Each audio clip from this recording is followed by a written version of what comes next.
You know, when I got to your house, I feared the worst. Ha, don't blame you much. I think it's about time to reintroduce this guy.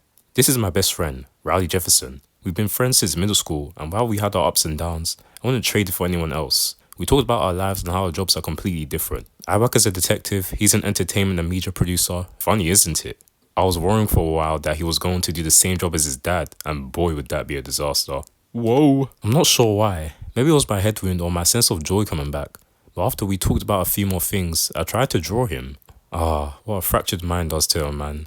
About a half hour later, Riley said he needs to head home to Slacksville for his work. I was a bit bummed, but we did agree to meet up at the bar next time I was off. But seeing what just happened to my family, I don't think I will be. Several hours later, pardon me, Mr. Effley, you have another visitor again. God, at this hour? Can you tell? Whoa. Looks like you lived to breathe another day, Greg Heffley. Standing right before me was the Assistant Chief of Police in Kenny City, Marino Kilson. Yes, that's his name, and he rightfully deserves it. I'll probably explain why later, or when it's required, because let me tell you, that guy is really something. But anyway, it makes sense the department would send a higher up to check on me. Good evening, sir. At ease, soldier. Firstly, I just wanted to give my condolences to you and your family. Marino, may I ask why you're specifically here? Oh, it's nothing to them. We just need to know what happened. Plus, I need an excuse. Monday, October 8th, the day I was discharged from the hospital. I was supposed to go home, but I've decided to help with the investigation. If you're wondering about what I told Marino yesterday, I basically just showed him my journal. As for what he meant by excuse, I'll explain that at a later date, for when he inevitably acts upon his excuse. Man, this house has seen better days. The front door was completely blown off, porch roof shattered, and chunks of the concrete were gone. I decided that my investigation should be to start from the house and move out to the rest of the lawn. Whilst most of the house's front and interior was destroyed, most of it wasn't really beneficial evidence, as it was basically our stuff that we bought. What I was really interested in was the door. It had loads of tiny holes in it, and a giant impact crater in the center. That's most likely where the bomb was placed. I can assume the tiny holes are shrapnel. After gathering all I could, I moved on to the outside, which didn't look any better. As I was investigating outside, I found a lot of interesting items, chunks of metal, some duct tape, but the thing that caught my eye the most was... It may not look like much, but this small piece could prove to be very useful. You see, from the looks of it, at the end of this string is a tiny piece of plastic. Typically with homemade bombs, they only activate when a complete circuit is formed. Here's a quick diagram. Anyways, if the guy was dumb enough to have his car stored outside my home, then he might be dumb enough to leave fingerprints, and I'll be able to get the guy who did this. However, as I was preparing to leave, someone approached me. Detective Greg Heffley, do you have a sec? Oh great, this guy. Also, I just wanted to apologize for what happened last week. Fine, apology accepted. Now, why did you want to see me? Well, not exactly see, it's more show. See, we found this piece of evidence near where tire marks from the suspect car was. We're currently looking into what the phone number is. A soggy business card. This could actually be useful. He said he found it near where the perpetrator's car was, so there's a chance that it could be theirs.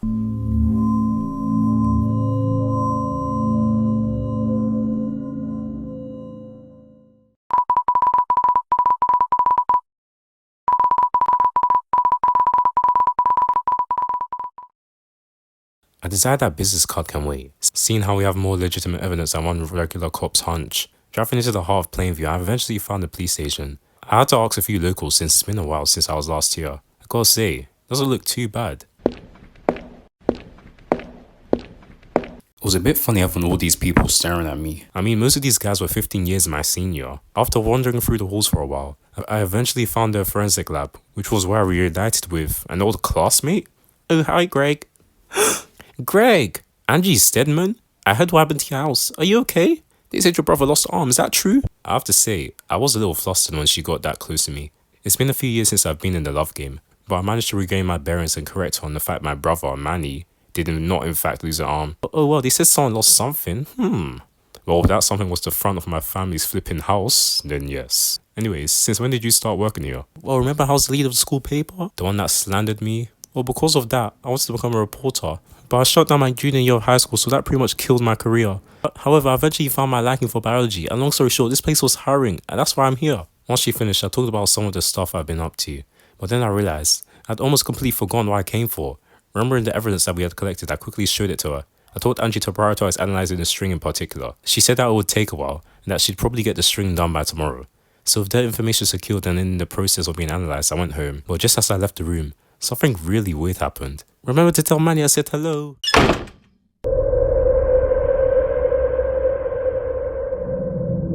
What the? Who the heck is this? This feeling.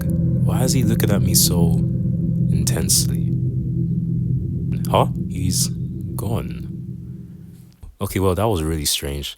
The guy didn't even say anything. He just vanished as soon as I closed my eyes. I can't tell if I'm actually seeing ghosts or if someone's putting stuff in my coffee. After my paranormal encounter, I decided I had enough for today, so I went home.